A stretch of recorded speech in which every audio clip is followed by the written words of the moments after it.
होत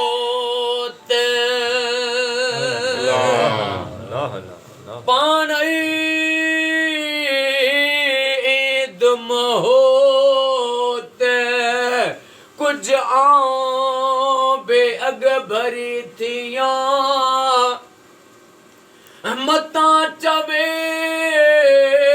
मखान बलोच हिन कमीनी अमा की न थियो या अल्लाह या रहमान या रहीम या करीम रब अज यारा जमा दिल साने साईं बाबा मोहम्मद सजन पढ़ियो साईं जे घर में साईं साबिर अली साईं बाबा मेहरदीन साईं अली नवाज साईं हुसैन बख्श साईं दिलबर दस्तगीर जी यारी कया साईं वरन जो जो को खैर जो की गुलामे पंजी बारगाह में ही खैर उहद जबल जेडो लिखण कबूल फरमा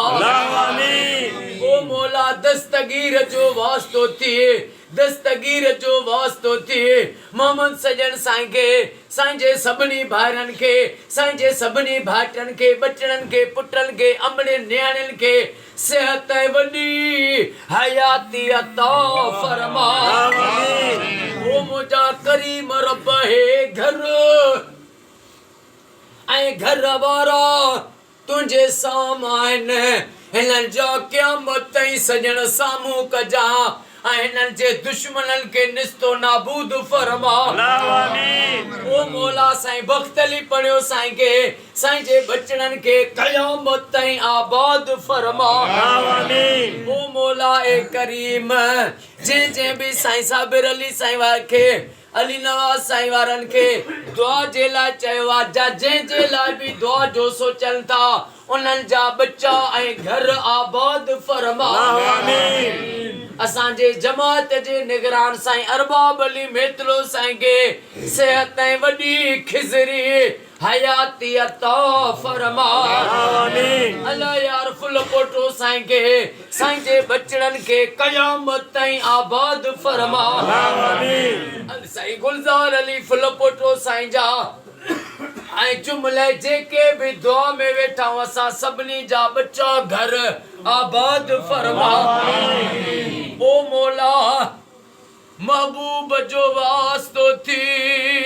महबूब जी सारी उम्मत के क़यामत ताईं फिरके वारत खां बचा आमीन हर मोमिन जे घर में सलवातुन जा लख पढ़िया वञनि